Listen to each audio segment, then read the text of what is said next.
Welcome to Midsummer Scream, presented by Excess Tech, where we believe if something can't be done with excess, it shouldn't be done at all. Welcome to the all-new Tomorrowland, the first adventure of the third millennium. Third millennium? Just when I'm getting used to the second one. Hey, come on, let's take a look. Look, it's the astral orbiter. Is there any other way to fly into the next millennium? Hey, there's the new transportarium. Got a minute for some time travel with the timekeeper? There's Space Mountain. Your base is soaring through space at lightning speeds. Not for the faint of heart. Hey, where am I going?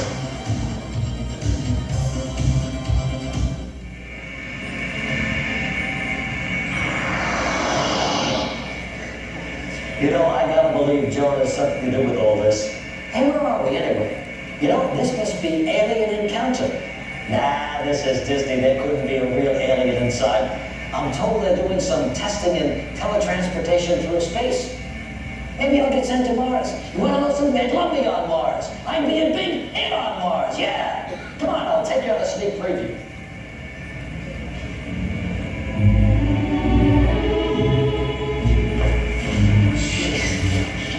Place. Hey, this looks like good too. Hey, where did they take? I'm gonna run away? Gosh, look at this. Ladies and gentlemen, welcome to our demonstration of the T-10,000 teleporter. The teleporter! What? Something's wrong. An alien being has been intercepted. Oh no! He's escaping!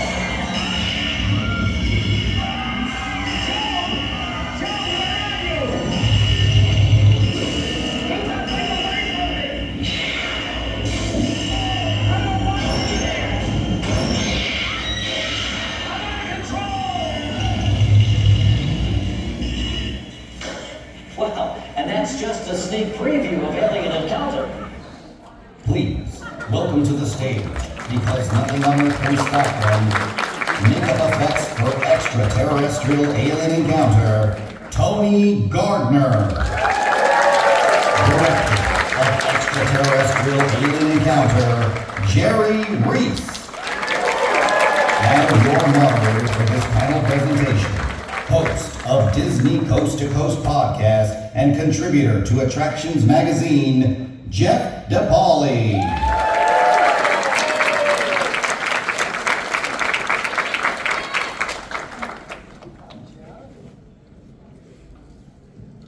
Hi everybody, how's it going? How was your Midsummer Scream weekend going?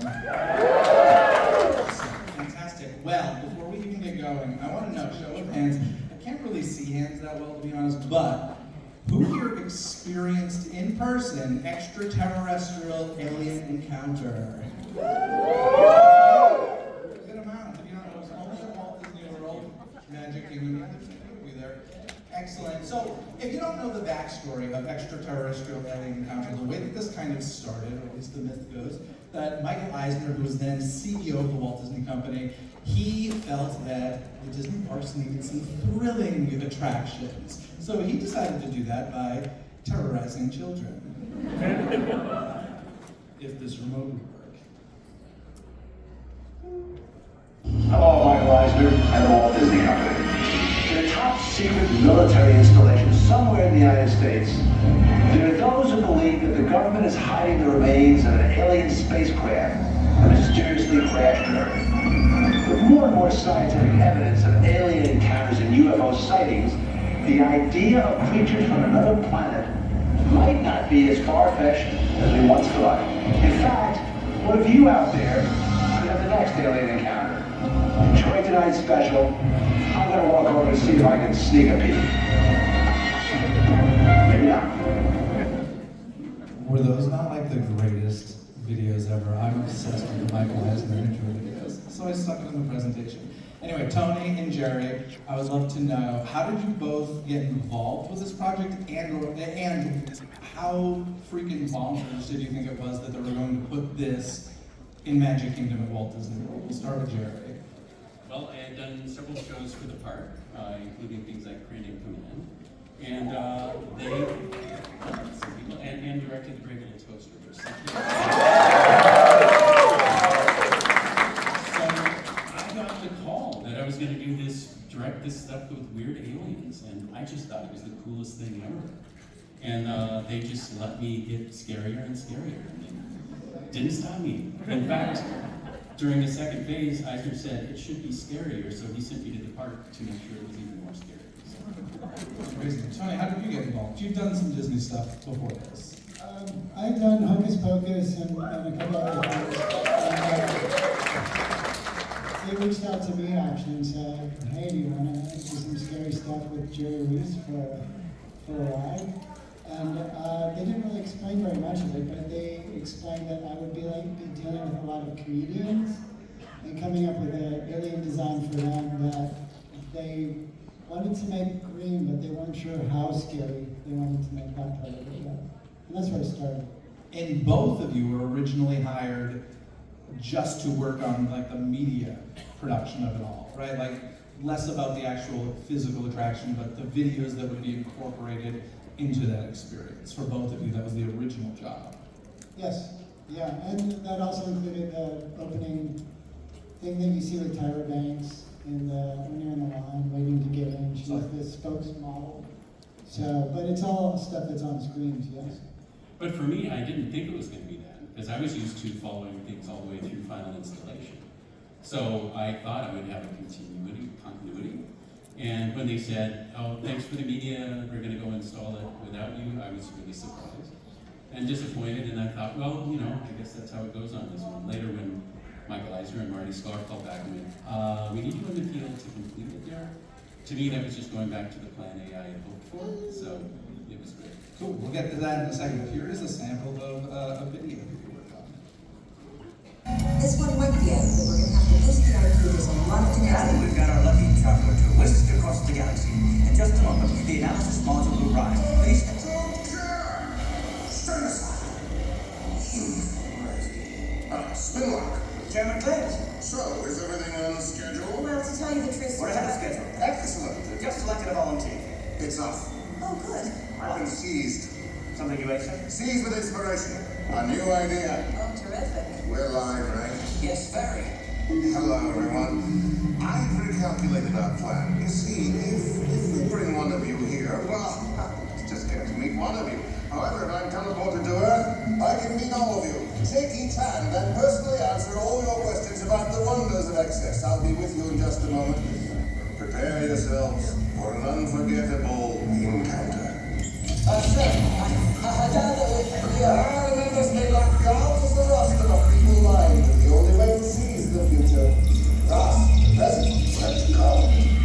that's the present. Yes, well, Chairman certainly has a way with words. What do you say, Dr. Pierce? Shall we go? Yes, right, but first I have to totally recalibrate. Seize, Ross! Okay, Doctor. I am going as fast as I can. Yes, sir. Dr. Fingers. I do everything. I didn't want to suggest we were in contact before you. Fun. So, with that, you know, we were talking about how this is a scary attraction, and that was the intent. But Jerry, you were involved very early on with casting and story and everything. Yep. How is it decided that, okay, we're creating a scary attraction, let's get all of these comedic actors like Kevin Pollak and Catherine Najimy and Jeffrey Jeffrey Jones. And even the guy that gets eaten, Jim Jackman, I had to do the voice. He did the voice of Plugsy for me in the Very Little Toaster. He was the big-throated lamb that welcomes them into the city. So I had him get eaten. And behind you, I have Jay Thomas be a voice behind you. He was a radio personality that did comedy in LA. He does the, you know, hey, don't eat me, eat this guy, and kicks the back of a chair. And Michael Lerner, who was in Art and Feet, he's one of the voices behind you that I had say, like, hey, whose brain is this? When there's a splat on it. So why so many comedians if you were making a scary attraction? Well, the spirit of, to me, was it's fun to be scared. And even to get your adrenaline totally kicked up. We were thinking back to like the Tingler, things like that, where it's just you come anticipating this scary as hell thing that's going to make you laugh afterwards when you're done swimming.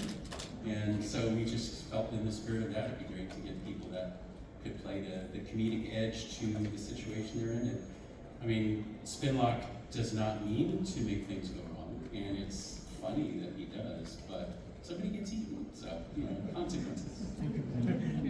There's a picture of the actual set where you shot production, which was out here in LA, right? Yeah, I've been on that stage several times, Raleigh Studios, stage 5. So I was there for Back to Neverland with Robin Williams.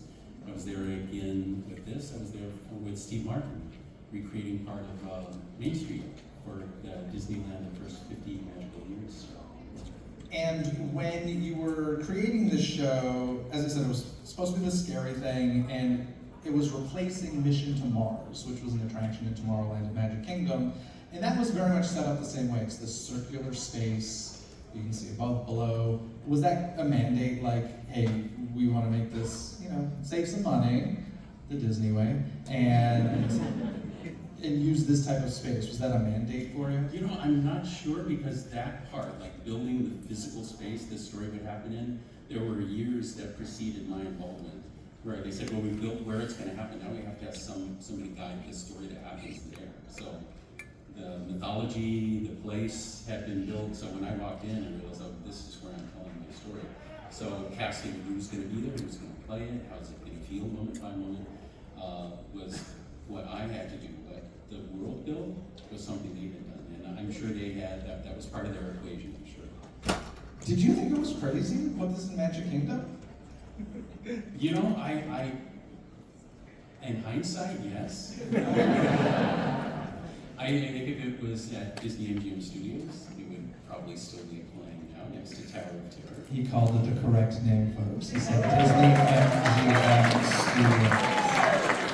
I sort of just trusted the, you know, the instruction, like don't hold back, make people scream, and they were doing it in the Magic Kingdom. But I did feel odd that we had to put an age warning up, and then people would just let their kids go wrong. I actually talked to some people recently. I had a young assistant who had been one of those like 6-year-olds, I think, that parents took in, and she said, I survived. That's funny. Let's talk about these aliens for a second. There's a picture of Jerry with Catherine and Jimmy and Kevin Pollak. And of course, Tony, that job of designing these aliens really came to you. So how collaborative was that? Were you given a ton of instruction of what they should look like? Or there's Tony, a young Tony with long hair. Yeah, rock and roll hair. What a stud. Everybody back then. The idea was trying to keep as much of their face visible as possible. So Because you're paying a lot of money for big stars. Right, and then they could be as expressive then, and you could see who they were. And then the decision was to go back, and then for me it became, well, if the one guy's the big baddie, he should have the biggest head. How far back can we go and still be able to glue it on his head and not have it fall off or pull off the back of his head? And fortunately, Jeffrey Jones had a big head, so we really went for it. And then it came down to, we had done a lot of patterning and colors and stuff on the faces, and they actually started out with a meaner expression and a very scary sort of paint job that had a lot of angles to it, like a shark. And then as time progressed, we simplified it so that their expressions weren't lost, because they're going to be seen on a screen that's, you know, smaller as opposed, or at a distance, as opposed to being like on a big theatrical screen. So it just sort of was kind of like form followed function. We kept the long, it's sort of like a squeezed lemon with a lump on the end of it, and all of them. And then Kathy's, we shortened it, we rounded it, and then the big debate was, do we give Kathy eyebrows so that she could be a little more expressive, and she was the female. And I don't remember, we talked about, yeah, we gave her a beauty mark too. Yeah. I don't know why, do you remember why? Does she have a beauty mark? I just know that they are a great comedy team together. We did a reunion talk, and they were just as hilarious with no script as they were with the script. That's great. And doing the makeup test in our shop, they put the makeup on for the first time, and I wish to God somebody had filmed it, because they went off for like 10 minutes about the shapes of their heads and all sorts of weird, inappropriate stuff, but it was so funny. They're so great. What, was there a lot of improv with you know, obviously you were involved with the script, but you had these improv comedians. Was there a lot of improv involved? There was a lot of sort of improvised tension between them. So they would stick largely to the script, but coming in and out, I would have them do sort of arguments with each other that could be completely improvised, and then he's got to get back on script because he's pitching to the public. So I would have that moment where we improvise back to the script. And then the way they play the tension with each other, because he's trying to make her do inappropriate things, and she knows better, but she knows they're live, so she's not wanting to just argue with him. So that whole tension, I just let them play with. And how many hours of makeup are we looking at here per person? I think we had one makeup artist per character, and it was about two and a half hours, I think. The cowl that supports the back of the head is actually sculpted as part of the prosthetic, so there was never any gapping if they turned their head. So it's really one big back piece that goes under the neck and supports everything. And that was glued to a ball cap. And that kept the tension on the back of the head and kept it up. And then there was a facial prosthetic to change their cheekbones and get rid of their eyebrows and blend the two pieces together.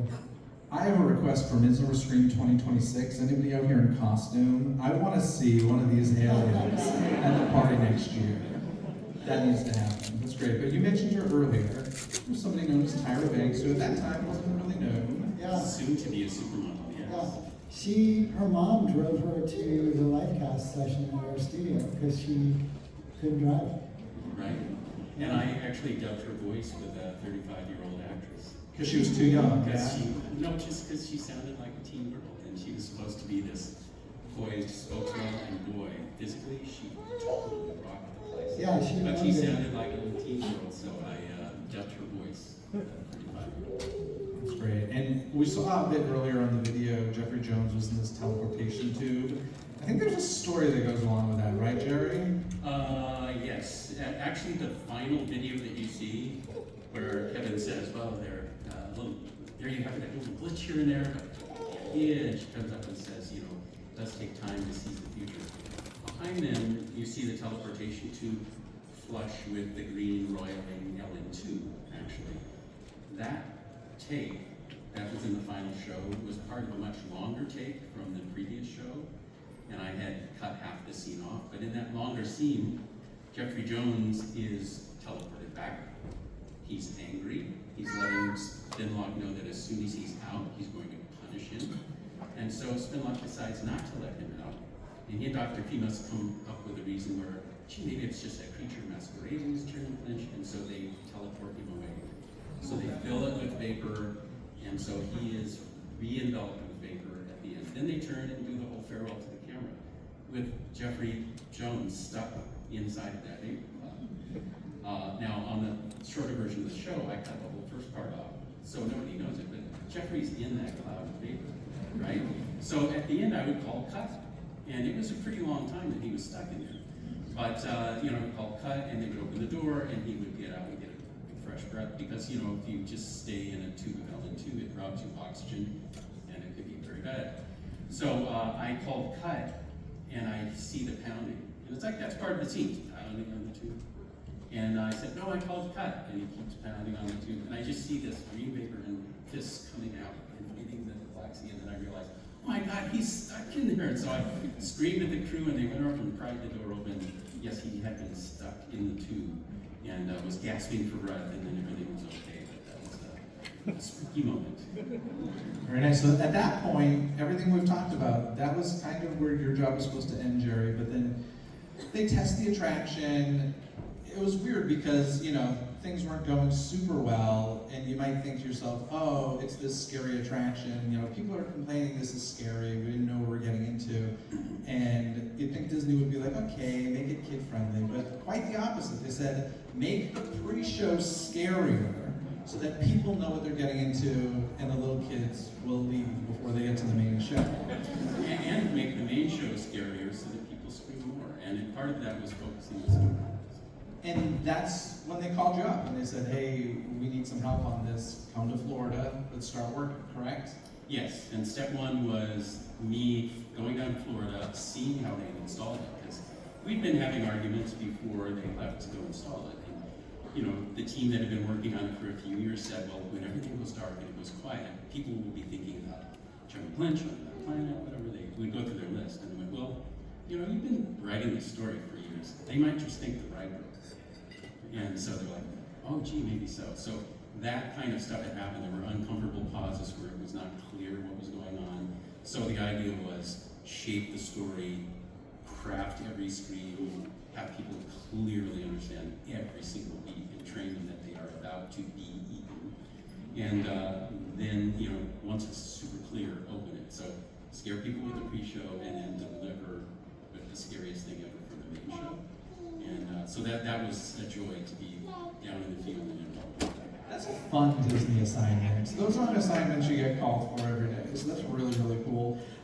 Now, I'm going to show kind of an example of this. Was the first pre-show. So from going to less scary to scarier, we have a comedian perform, Phil Hartman. Phil Hartman, who was also in Toaster. He was the air conditioner and the heater Lord thing. So he was Tom. This video quality isn't the greatest, it's just someone's home video, but here's just a sample of hearing what Phil Hartman. This is the fully operational XS Series 1000. The first in a complete line of personal and commercial transportation system capable of sending solid matter and biological life from one place to another instantly. So we go from that to a little bit more menacing. Tim Curry. Tim Curry. Welcome, weary travelers, to the great big universe of XS. You may call me Sir. That is SIR, which stands for Simulated Intelligence Robotics. So a very different vibe between the two actors, and then the purpose of that was to let people know what they were getting into. One of the things we hear about all the time with Alien Encounter is binaural sound. That was a huge part of it. First of all, can you just explain what that is? It's specially recorded audio, and we recorded it with a head that had microphones in ear canals in a sculptural head. And so it records sound waves as they would be collected by your own ears. And then it was played in a good system. And then we had in our seats, we had speakers to the right and left to feed that back into your ears. It does really dimensional audio, so that it's not just stereo right and left. It specifically places things in four-dimensional space. And so we did that for the creature sounds and for some of the audience sounds around you as well. And that process was amazing, where we had we took this head and put it in the audio studio, and then we would bring creature sounds around it, and I would wear headphones and be the audience member and listen to the creature come up behind me. It's like 3/4 behind, and then lick my neck and stuff like that. And I would feel like it was freaking touching me.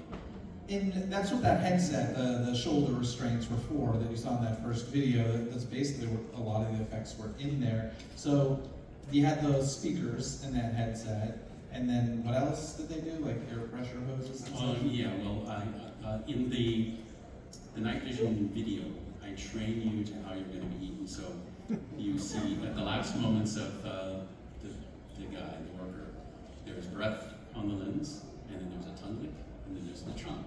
So when you're sitting there in the seat, you've heard the sound of it coming up, you felt it bump your chair, but then you feel a hot breath on your neck. And then every chair had an actuator that would let a tongue mechanism lick the top of your head. And people would shriek. And you knew the next thing was going to be the trunk. Thankfully, Dr. Kemis came to your rescue and cleared it away. So. And you added a ton of speakers when you got involved, correct?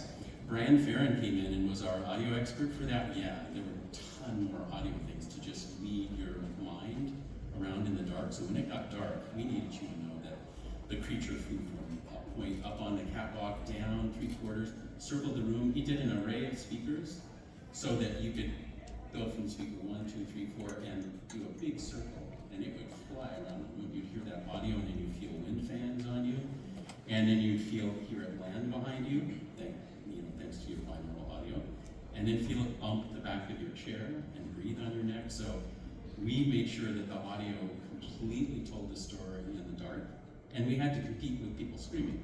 So you had to make the audio placement crystal clear. I loved how, a lot of audience stuff was pre-planned in part of the show, whether it was audio or even kicking the back of the chair these effects were created to feel like the audience member behind you was kicking the back of your chair out of fear. So, you know, and it's really fun. We'll talk a bit more about that, about a crazy live show related to this, but that did very similar things. But yeah, I'm gonna just play a video. This has no sound, we'll just talk through it so people can take a look at some of it. But talk to me about, there was like a blood drop issue that happened once that gave you an idea. Oh yeah, well, I would do sit amongst the test audiences with Rick, and we would try to tailor the show to be the most clear and the scariest. And there's one point where the guy above you, walking on the catwalk, he's a physical real guy, and he has his night vision camera on. When he gets eaten and everything blacks out because his night vision is now in the stomach of the alien, his blood drops on you in the dark. So, you know, obviously it's not blood, but it's sort of room temperature water and gloves, and boy, your mind would definitely turn it into blood. But I was sitting there with the test audience, and Rick and I expected that we're all going to get splattered now, and that didn't happen. It's like I was sitting there with Rick, and across the room, yeah, did the valves that splattered them. Other people on the other part of the room, they screamed bloody murder. Everybody on our side was way scared, more scared, because they wondered what the hell happened to them. So, and then it hit our side, and then it was mega scream. So as soon as the lights came up, Rick and I turned to each other, and that stays in. So we permanently took that misfire. That just was a happy accident that day to us. And we made that a permanent part of the show. I feel like I've actually seen Disney do that with some of like their 4D experiences, where you get stung by a bug or whatever. Like some of the things won't happen to the crowd the whole time at the same time, so that you can hear it kind of going throughout the room. And it's a really fun effect, and it's funny that in this case anyway, it was a mistake. You know. One test audience, there was an empty seat when the lights came up. But it wasn't beforehand? That was, I have no idea what happened. So those shoulder restraints didn't work. Let me ask you, the video we're watching where we like see the tentacles of the monster on the catwalks and stuff, that's not part of the show. I think that was like a promo video. Were you involved with that at all? No.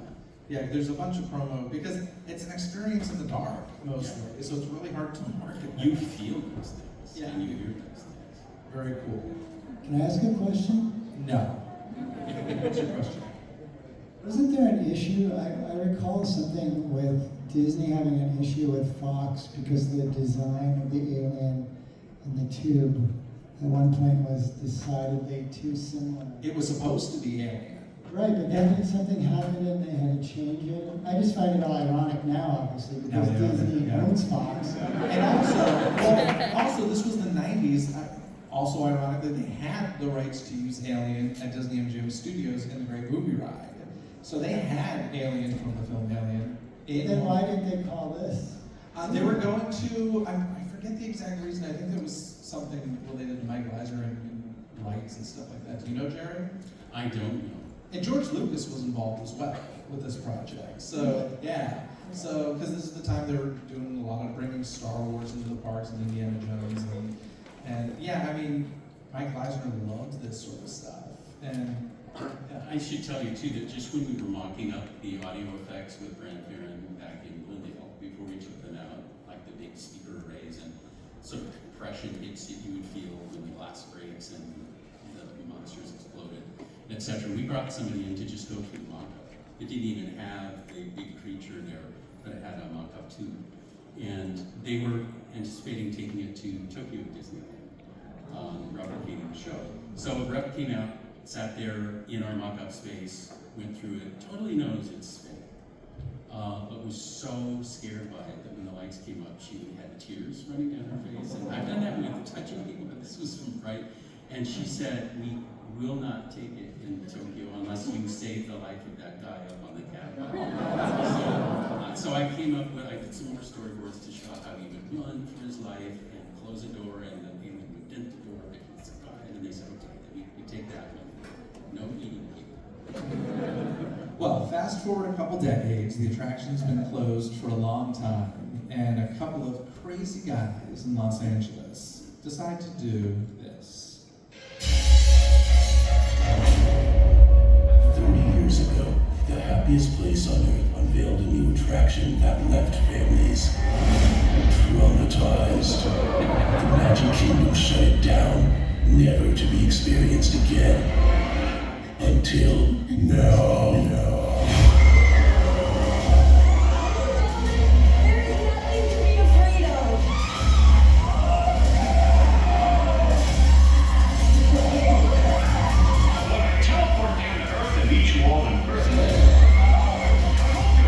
We're not so different, you and I.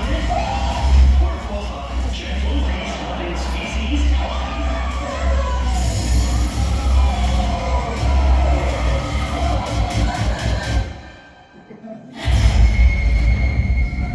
Alien encounter. Never wish upon a star.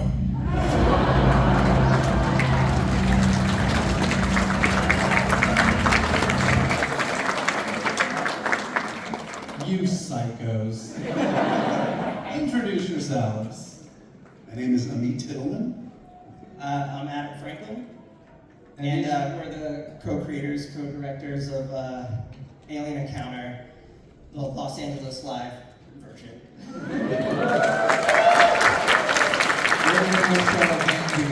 Anybody here experienced the live Alien Encounter in Los Angeles? Very nice. So, quick version. How did this come about? Adam and I have been working on a bunch of fun projects for many, many years. And Adam would constantly refer to Alien Encounter. Like we'd be working on a wizard thing or a magic project that he was directing. And it was this constant thing that he referred to. And finally, we were like, okay, we got to do this. We got to do it. Yeah. So Adam had seen it originally and would never stop talking. Yeah, I mean, like, I'm such a big theme park fan and a haunted house fan, and this was like the perfect combination of the two things. And I remember going to see it, I saw the Phil Hartman version. I remember going there as a kid and just being, like, I remember when the guy in the catwalk got mutilated and bled on everybody and kids were screaming, I was thinking, like, this is the best thing I've ever seen. and I also thought, they're never gonna do anything like this ever again. Which they didn't. And this photo is the set from the live show, and obviously not done in the round. And about how many people? 40 audience members? Less than 30, Yeah. 35. Yeah, which was by design, just for reasons we can get into. Yeah. Okay, I'm just gonna tell you, if and when this comes back, folks, Tony and I did this together, and I warned him, you can tell me if I was exaggerating or not. Wear a bathing suit, take your shoes off and put on sandals, have a towel in the car, have a change of clothes in the car. Did I exaggerate? You did not. I did all that. I left my shoes in the car, went in to see it in my socks, and had a change of clothes. But I purposely wore white clothes, and I was like, this is like trophy time. This is let's see how messy this really gets. And I was not disappointed. Yeah, and the funny thing is, so Disney, Jerry, when you were working on it, you were splattering, little drops of water on people. These insane folks, red water, and like gelatin, so you had alien mucus being thrown at you in the dark. It's intense. Yeah, we actually got consultation from Hunter Jackson from War, actually. Yeah. So we wanted this to be incredibly violent and intense. And we come from Grand Guignol, horror theater, so we really wanted this to be a scary, frightening, violent experience. And Hunter gave us a lot of good feedback as far as how to spray the blood. It wasn't just the blood or the 20 gallons of blood, but it was the pressure. Like we figured out a system to actually really shoot that blood out with an intense amount of pressure. And we got everybody in the audience, and we could see people who were seated in the seats thinking that they would escape the blood, and that's, of course, who we targeted. I genuinely think, if and when it comes back, you should charge more for people who wear ponchos. Yeah. You 100% should, because a lot of people did, and you don't get the full experience with a poncho on. Just go and accept the fact that you're going to be soaked. So that's kind of the cool thing, is to be in the parking lot and watch people taping trash bags over their heads to get into the And theater. to be fair, you warned people. You warned people tremendously. Yes. I remember there was a show where in the front row there was a fan of the original attraction wearing like a pristine white XS t-shirt that they had like saved, And I rarely would do that. We would rarely go out in the audience to talk to people before the show. We didn't want to break the immersion. But I went up to him and I was like, hey man, do you want like a trash bag or something to wear? And he was like, I know what I signed up for. And I was like, all right, dude, great. I think my favorite thing was before the show even began, I was like, oh, this is in good hands because these are like Disney fans. They had, their cast members walk outside of the theater, and you remember when that custodial will do the paintings or the drawings with the water and the broom in the parks? You had somebody with such like a sad face drawing a pathetic 3 Mickey circle. And then She's actually right here. She's She's an art director. She'd be sweeping Mickey's outside up there. And then they have this like ridiculous queue you need to walk through with the tape marks on the ground. And if you step over that tape mark, they pop out of a wall and like, please stay in line, please stay in line. You don't have a fast pass. Like the whole experience top to bottom. It was just like, oh, this is Disney fans. Well, because it's not a theme park attraction without having to wait in a really convoluted, ridiculous switchback queue. And then feeling, made to feel guilty for not buying, a lightning lane pass, So, we made people unnecessarily walk through the most winding switchback queue. And then they would spiral, and then it would get really thin in places. That's crazy. And take a look at the piece of the set here. They even have the little hidden Mickeys. And then there's this. That's the catwalk guy. That is the catwalk. That's the That's catwalk. Harvey. And you named him, yes. You can't see, but we, the theater, even though we couldn't do theater in the round because we didn't have millions of dollars to put this crazy tube in the center of the room, we still wanted it to be fully immersive. So there was like a false ceiling above everyone's heads that we had, light shooting through grates on. And, at one point, somebody does crash through the ceiling. Yeah. Now, you heard us talking earlier about some of the problems that they had with the original attraction. Did you experience any similar problems with this? We had some. There's a gag that you saw in the promo video of headless bottoms. We had a decapitation segment, and we got an actor to sign up for the first show, and the actor, even though we warned them, wasn't prepared for the amount of blood that the actor would be covered in. So there was a dropout, and so we needed someone to fill in for the decapitated head. For our second show, and Adam was the only person who fit the suit. So, we were backstage. We're backstage pulling levers and pulling ropes and kind of running the whole show. And so the only way to do it was for Adam to suit up and actually be a decapitated head during the entire production. For the entire run, we never recast it. And it was funny, the more weeks went by, the more funny it was because it became totally normalized that my directing partner had no head. And we'd have very serious conversations with the headless body. And there were large chunks of the show where my only memory of it is through a little eye hole. But we would have to problem solve in the dark as, you and a headless walking corpse. Yeah.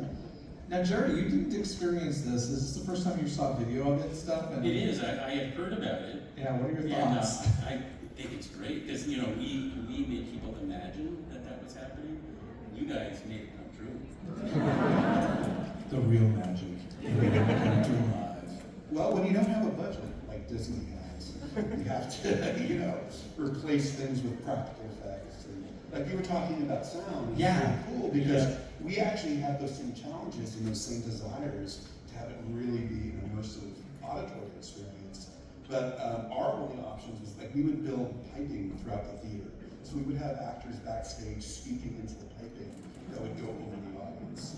And we would actually, I don't know if I'm allowed to say, but the alien in the dark is me and Adam. And so we'd practice alien sounds and we'd be whispering in people's ears and moving around. So it's almost the same challenge, the same effect, but we had to do it like we were 36 people. Yeah, but what was great about that was that every show was different because we could improvise in the dark.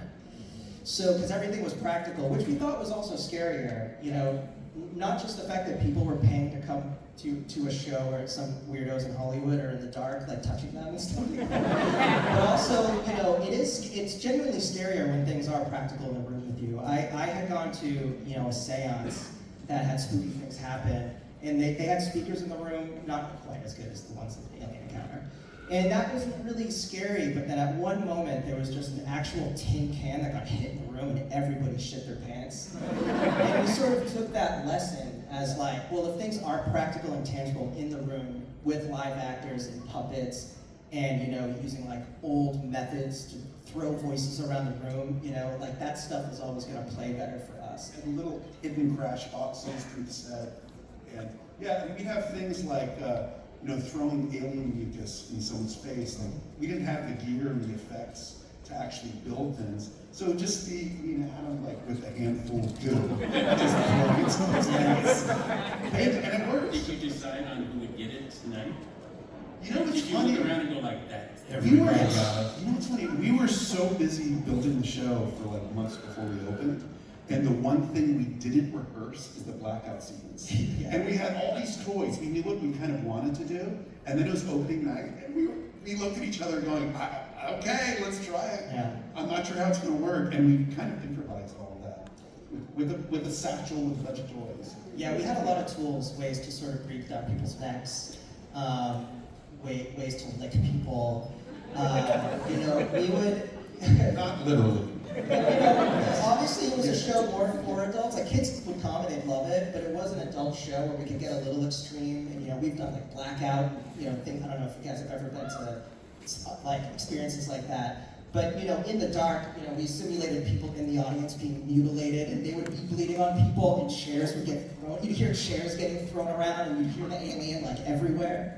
You know, and it would be different every show. You know, we could see people with the night vision, so we knew, you know, if they were having a good time or not. I was just saying, running around behind us with goggles on, so you made sure nobody got missed and nailed everybody. Right? Oh yeah, and especially as we mentioned before, the people who were really averse to being drenched in blood and alien mucus is exactly who we went for. And there were nights where the alien would actually grab a tarp off of somebody's head. Yeah. You're not safe. You're not safe. Do not come to the show if you don't want to get hit in the face by alien mucus. There was one night, we looked into the audience with the night vision, and we just saw this like mound that we were like, what is that? And it was two people in a giant trash bag that were coming to us.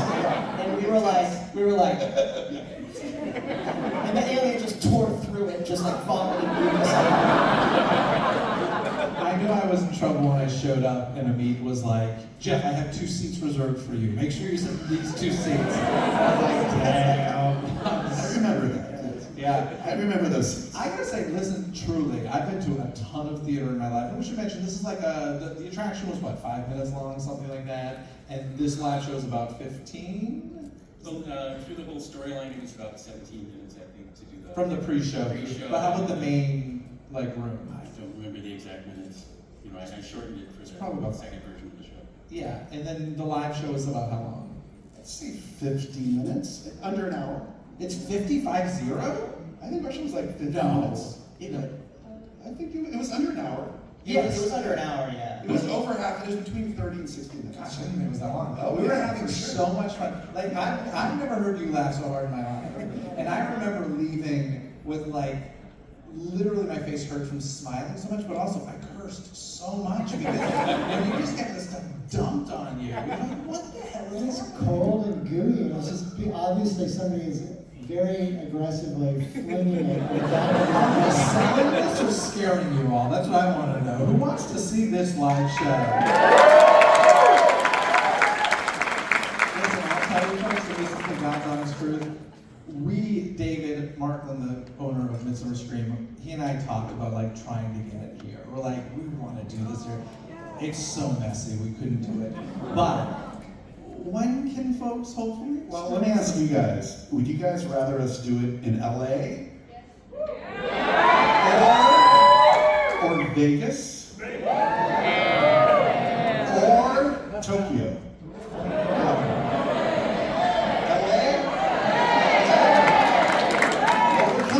Next year, we just haven't decided where.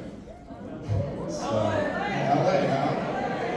What about Orlando? I feel, here's the thing that I found interesting. Just, you know, I was like, LA is cool. Obviously, tons of Disney fans here, but to me, Orlando feels like the natural place, considering how many of those locals definitely most likely experienced the actual show.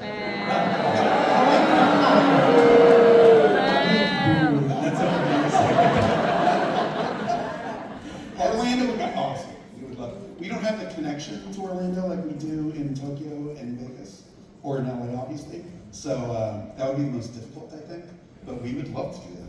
Well, where can people like keep up? Because obviously there's people here in SoCal who want to go to either of our Instagrams, Adam Franklin, Amit Tittelman, or Treppenny House was the production company that mounted the show. So Treppenny House, Adam Franklin, or Amit Tittelman. Yeah. We haven't talked about it at all, and you didn't show it in your video. But do you want to say anything about your alien? Yeah, there is a funny story. Well, our alien, once again, we didn't have a budget to have a giant xenomorph. So we basically built a maggot with an anus face. A large maggot with a large anus face. But you know, it was funny because we were just going over stories. We had two different actors play the monster, and they were so different. And one of the actors was like a method actor. And before the show, like an hour before the show, he'd be in the dressing room, I swear to God, like practicing his alien presence and practicing his shrieks. And he treated it so seriously. It was so funny. Very serious. And then the second guy was just like, they would have a couple beers and be attacked. And they were both great in different ways. I found it interesting because, Jerry, you talked a lot about the alien licking you. And you two were sure to make sure that that alien had a tongue. Yes. That was really fun. Do you want to talk about that? Well, we set up that it had a giant tongue that came out of the anus. And then in the dark, we had fake tongues that we covered in goo. So people really associated the tongue with the monsters. We had these latex tongues just like covered in goo. And we would just like lick people. Unbelievable, so crazy. Well, listen, folks, the attraction at Walt Disney World, I will say, lasted longer than I think most people realize. It was there about 8 years, which is not a super long run for a theme park attraction, but also not short. I feel like the way people talk about extraterrestrial alien encounters, like it was less than a year, but it was there for a good amount of time. At some point, they decided, you know what, we're going to retire this, we're going to move on. And the attraction is supposed to be a stage. It seems pretty safe to me. But what does he mean when he says we've been recruited to provide security? Prisoners come in 2 types. Your level 1s and your level 2s. Okay, but today, the worst of the worst alien has arrived. He's naughty, he's gross, he's uncontrollable, and he's a level 3? Oh no. Here I'm getting a little nervous. Stitch breaks free from the cell.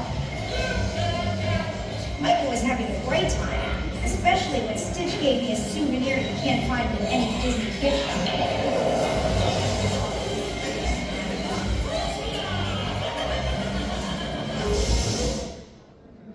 that ran for 14 years. And because that's so screaming, I had to show the dead version of the intro. But did any of you experience that one? No. Do you have any thoughts on it? Especially Jared. Do you have any thoughts on it? It was a very similar setup as you saw. Once again, they wanted to use a similar space and make it more kid-friendly, but do you think... I don't begrudge decisions they had to make, but I miss our show.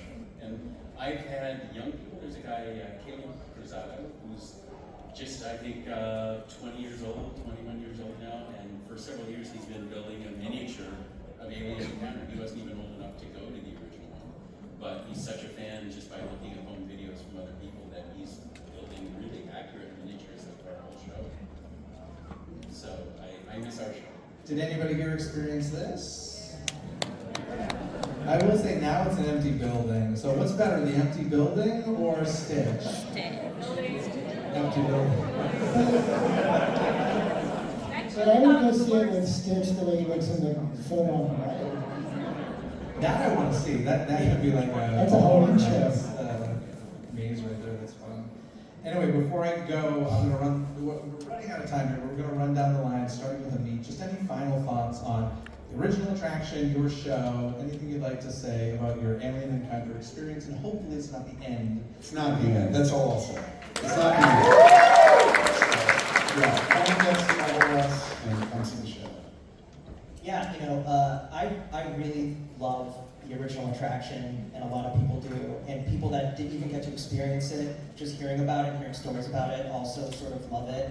And for us, it was like so cool that we could bring it back for people to experience again, and for people to experience something like that for the first time. And for us, it was like a no-brainer to do this thing, And so I just feel so lucky that we were able to do it and find a theater crazy enough to have us in there. Yeah.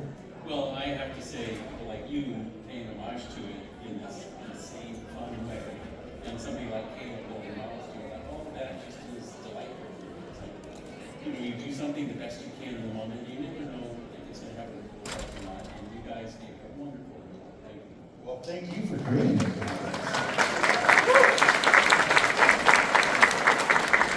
For me, I always thought it was cool that I thought it was the first immersive theater experience that ever existed. You had stuff happening in front of you, you had stuff on the screens in front of you, stuff happening in your chair. All your senses were engaged, and I thought it was one of the most creative things I've ever worked on, and probably still is, to be honest. So I'm really happy I had the chance to work on it. And I've been delighted to continue to work with Tony on other challenges since. Thank you.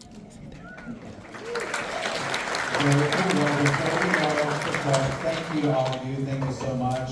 Thank you to all of you for joining us to look at what's many call Disney's scariest attraction. And we'll leave you with this. Well, you see, there you have it.